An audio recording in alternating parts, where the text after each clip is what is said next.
मुंगेर के जमालपुर पहुंचे GM Arun Arora. Jamalpur railway station का किया निरीक्षण। कारखाना परिसर में कई भवनों का किया उद्घाटन।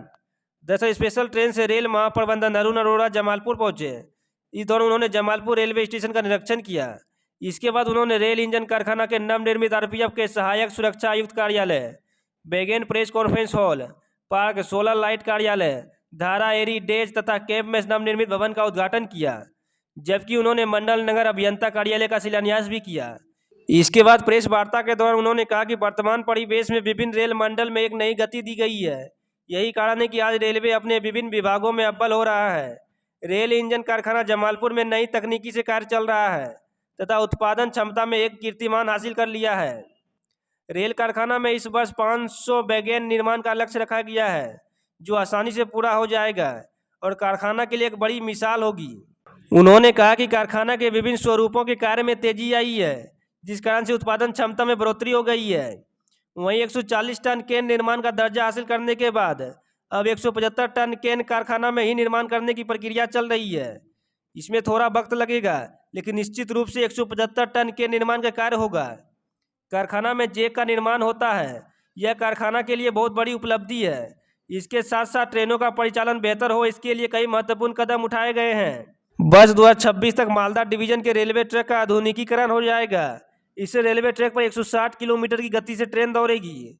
वंदे मातरम एक्सप्रेस एवं राजधानी एक्सप्रेस ट्रेनों के परिचालन के बारे में बताया कि दोनों ट्रेनें महत्वपूर्ण है, जिसके परिचालन के लिए सारी प्रक्रिया आरंभ की जा रही है। इन दोनों ट्रेनों का परिचालन में थोड़ा विलम्ब हो सकता है, लेकिन दोनों ट्रेनों का परिचालन निश्चित रूप से होगा। उन्होंने बताया कि प्रधानमंत्री अमृत योजना के तहत भागलपुर, जमालपुर सहित 15 स्टेशनों का चयन किया गया है। इन सभी स्टेशनों को धीरे धीरे अपग्रेड किया जा रहा है। मौके पर डीआरएम विकास चौबे सहित कई पदाधिकारी मौजूद थे।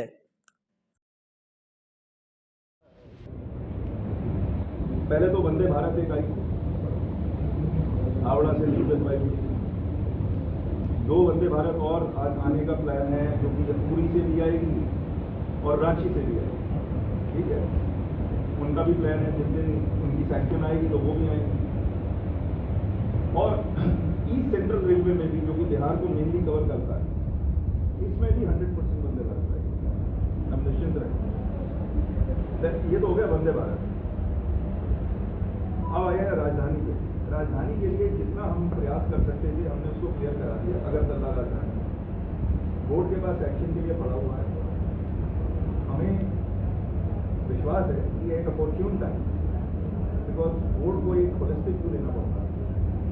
अपॉर्चुन टाइम के ऊपर वो अनाउंस हो जाएगी और वो अगरतला वाली राजधानी इधर से निकलेगी।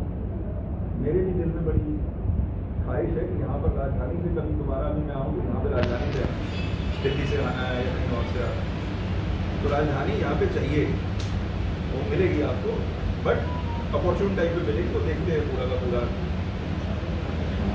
सर एक और इंटर जोनल है, 3 जोन से आ रही है, 2 जोन से आ रही है, एनएफ से आएगी, यहाँ आएगी, फिर ईसीआर घुसेगी, लाइक दैट। तो सारे को साथ कोऑर्डिनेट करना पड़ता है। जाते हैं ट्रेन से ट्रेल हो जाते हैं, क्योंकि आपकी गाड़ी का सर कारखाना में ट्रेन का कब होगा ना। मैं यहाँ पे जीएम में आने से पहले मैं ही एडिशनल मेंबर था रेलवे बोर्ड में, जो इस सब्जेक्ट से डील कर रहा था। वो बिल्कुल क्लियर है बोर्ड से कि हमें 175 टन की टेलीस्कोपिक बूम क्रेन लानी है। 175 टन टेलीस्कोपिक बूम। अब आप उस टेलीस्कोपिक बूम का भी मतलब समझते हैं। अभी हमारी जो 140 टन जमालपुर बनाता है, इसका बूम जो है वो टेलीस्कोपिक नहीं है, तो इसलिए टनल्स में दिक्कत रहती है, या ओएचई के अंदर इससे, क्योंकि सारा इलेक्ट्रीफाई हो गया है, उसमें हैंडल करने में दिक्कत रहती है। टेलीस्कोपिक बूम में ये है कि उसका बूम जो है वो कॉन्ट्रैक्ट भी कर जाता है और एक्सपैंड भी कर जाता है। तो मान लिया टनल है कहीं पे, तो अगर कोई डेरेल हो गया स्टॉक, तो ये बाहर खड़े खड़े क्रेन जो है अपना जिप लोअर करेगी, वो बूम जो है वो एक्सपैंड करेगा, वहाँ से उस स्टॉक को खींच के बाहर ले आएगा। 140 टन नहीं अंदर जा सकते। ओएचई में भी वो उसको ज़रूरत नहीं है कि स्लू करें आप, वहीं नीचे से खींच के वो बाहर ले आएगा। तो अब उसका ये स्टेटस है कि उसका कॉफमो ने एक टेंडर करना है। कॉफमो जो है वो एक डिसीजन लिया गया कि कॉफमो का जो ये वर्क है ये डिस्ट्रीब्यूट हो जाएगा डिफरेंट जोनल रेलवे। तो नॉर्दर्न रेलवे को इसको नॉमिनेट कर दिया गया है खरीदने के लिए और वो लोग इसको खरीद रहे हैं। जिस दिन वो आएगी, पहले बार इंपोर्ट हो गई, उसके बाद टीओटी हो जाएगा और फिर वो जमालपुर में बनेगा और कहाँ जाएगा, पेट्रोल की जमालपुर। मतलब ये तो नेचुरल कॉरोलरी है ना। सर एक महत्वपूर्ण